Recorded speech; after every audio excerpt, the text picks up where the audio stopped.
Well, hello everyone. Happy Christmas Eve. It is Christmas Eve day, Christmas Eve. The sun is going down where I am. Things are turning orange. And I decided to cut a little quick podcast. And I wanted to talk to you guys about manifestation. Lord knows there's enough manifestation stuff out there, or should I say, there's a whole lot out there. I'm sure that we all know about manifestation. Maybe we don't. What works, what doesn't. I'm just sharing with you my personal situation and something that came to me today. That the whole reason that I wanted to share this with you, because in my little process and my little, I should say, learning journey about manifestation, a new puzzle was put into place today that I think is worthy of mentioning and certainly very interesting. Because manifestation is not just sitting and saying, I'm going to be rich, I'm going to be rich, I'm going to be rich, I'm the best basketball player in the world, I'm the best, that sort of thing. And I think, The Secret, that movie that came out, I guess we call it a movie that came out, a decade ago or whatever it was. I think it took a lot of flack because people called it, willy nilly and hearsay and that silliness, because you can't just sit there and speak something and it comes. And yeah, I mean, there's a certain element of truth to that. So I think that's what I wanted to share with you, in that there are certain steps that fortify manifestation. And the most recent one is the one that was most interesting to me and actually came from something I saw online. So, backing up a little bit, back to, I'm going to be rich, I'm going to be rich, I'm going to be rich. Um, what needs to come with that? And again, I'm not the guru, I'm not the teacher, I'm just the messenger. I'm just sharing with you. That's where I got my information from as well. Is, aside from speaking what you want, it could be anything. It could be the best basketball player, it could be wealth, it could be a great marriage, it could be the house on the hill, it could be a lakeside property, it could be a sports car. It doesn't matter. Whatever it is the thing that needs to go along with the speaking it into existence, so to speak, would be also um, feeling it and visualizing it. So, if I'm going to close my eyes and I want to have that blue Shelby Cobra sports car, part of the magic and manifestation is not only speaking it, but, having my eyes and visualizing it. I can see it in my driveway. I can see, going to, the ad that you see and having the money to purchase it, that sort of thing. Well, let's stack something additionally onto that. So we got the speaking and we got this, and now they're latched together. Now I'm going to add a third element, and that's embodying that feeling. That feeling would be sitting in that Cobra, sitting in that sports car, whatever it looks like, for lack of a better example, is, I'm speaking it and I'm seeing it, and now I'm sitting in the car and I can feel the steering wheel and I can feel stepping on the gas and it hugging me back into my chair and taking the corner and listening to the sounds of the engine and rumbling. And, you have those three things to put together. Now you got something really interesting. So let's add one more thing onto there. That would be the real embodiment of that feeling. So I'm going to sit in that car and now I'm going to bring emotion into it.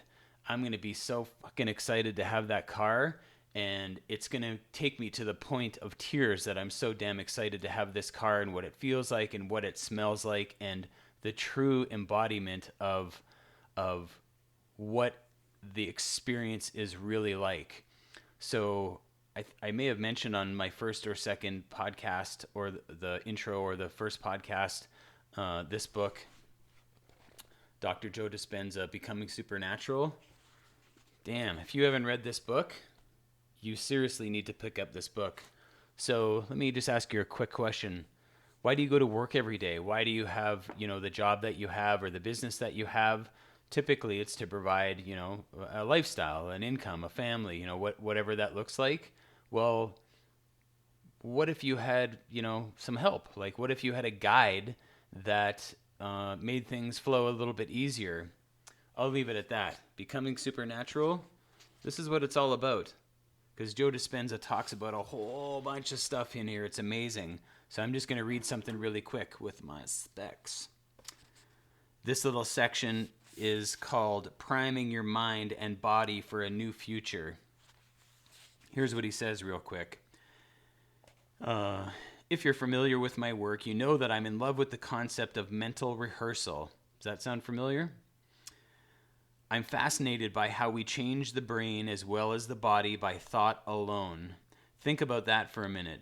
If you focus your attention on specific imagery in your mind and become very present with a sequence of repeated thoughts and feelings, your brain and body will not know the difference between what is occurring in the outer world and what is happening in your inner world. So when you're fully engaged and focused, the inner world of imagination will appear as an outer world experience, and your biology will change accordingly. That's pretty interesting stuff. That means you can make your brain and body look as if a physical experience has already happened without having the actual experience. There's some true magic involved in that statement, what he just said. What you put your attention on and mentally rehearse over and over again not only becomes who you are from a biological perspective, it also determines your future. So that's not hoo-hoo, guys. That's the real deal. Those are laws of the universe. So whatever you speak, whatever you think about, whether you know it or not, you are humming at a certain vibration, a frequency. And the universe is designed to give you exactly whatever the hell you're thinking about. If it's negative and everybody's out to get you and you're scared, you're humming at a super low frequency and you are going to attract more of those things. If you're humming on a super high frequency, gratitude, love, appreciation, joyfulness, those are high frequencies, and you're going to get more and more of those show up in your life whether you like it or not. And chances are you will like it. So back to my example of going to work. If you went to work with a good heart and you had expectations for the best of the day, your days are just going to be that much easier. So back to the manifestation. And now we have sort of 4 blocks that are sort of fortifying what you're doing.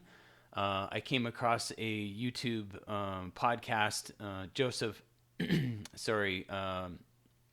Lewis Howe, amazing podcast, one of many. He had on Rhonda Byrne. Rhonda Byrne was one of the, sort of founders of The Secret. So I just want to share what she shared that was another puzzle piece for me. Here's what it is.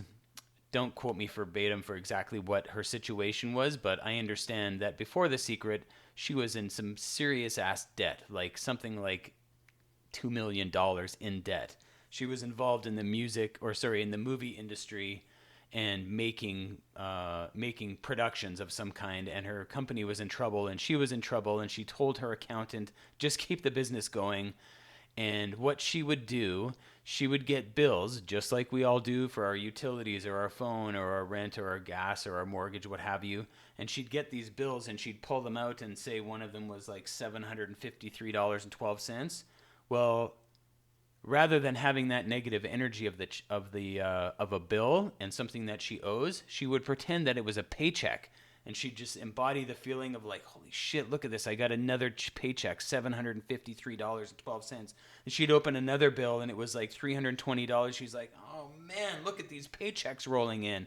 And then she took a pen and she added a zero or another zero, and oops, now she just got a check for $753,000. So she embodied those feelings. And if you remember what Joe Dispenza just said, your body does not know the difference. Your mind does not know the difference between what is real and what is not real. But if you can trick it with super high emotion and you're humming at a high frequency, then if your brain and body does not know the difference and you're humming at that high frequency, welcome to more whatever it is that you're manifesting. So she tricked her mind and she tricked her body into thinking that it was real, and stuff started to come to her. Here's the other thing. The other thing was, she recognized, this is where I'm at, and this is very interesting, and maybe you can relate. She recognized that there was still an ounce of doubt back here. You know, you can have your words and you can visualize and you can speak it and you can embody it and you can feel it and you can go, holy shit, I'm the best basketball player in the world. And you can smell the basketball and hear the sound of like nothing but net swish. Well, if you have that little seed of doubt, that little ego in the back of your mind, and it's like, no, you're not. Even if it's just a little bit, almost everything that you did is for naught. It's you just de-energized it. You took it away. So what she did, she just kept on practicing until that seed of doubt was no more. So I still have those seeds of doubt. I can meditate and get to a really cool place and go, man, this is really amazing. But I'm also aware that every now and then that little asshole ego kind of pokes his nose in and goes, no, you're not the best basketball player in the world. And no, I don't want to be the best basketball player in the world. But if you have that tiny little seed of doubt, that tiny little energy, it's almost like, to me, in my mind, it's like a house of cards when you build it up and then you just get a little or a little tap and then it all falls down. So all she did, she just kept on doing it until the awareness of that seed of doubt, I wouldn't say seed, that ounce of doubt just sort of went away. And then the magic happened. So as soon as she recognized and was aware that those doubt seeds started to fall away, ounces of seeds, ounces of doubt. So what she said was, when those doubts, small as they may be, were completely gone, that's where the magic began. That's where the manifestation started happening, and that's when shit started to get real and things started to come to her. How amazing is that? That was a very big deal for me, because I know that I personally am on the right path, because those ounces of doubt, those shreds of your ego going, that's not actually quite the truth. They're fading. And I know I personally am on the right track. And when they fade and they're gone, I know that the magic is going to be there. And it's all of the work that we've done in the past is going to start to flow. And when you get into that flow, all the beautiful magic starts to happen. Isn't that what we all want to happen? So I'm so excited for that. We got a crazy world going on right now, guys. This is an amazing tool. Don't live in fear. Back that shit off and design the life that you want. That's what they don't want us to do. But you know that you can do it. And if you don't, I'm telling you, start to learn this stuff. Be aware of your mindset and what you're thinking about. That's step one. Just step away from the thinker and look back and go, I wonder why I was thinking that. Start thinking about what you want. Start speaking it. Start feeling it. Start smelling it and seeing it and hearing it and what it looks like and what it feels like, and get excited and watch this stuff start to come and watch the grains of doubt fall away, and then shit's going to get real and you will design the life that you want. So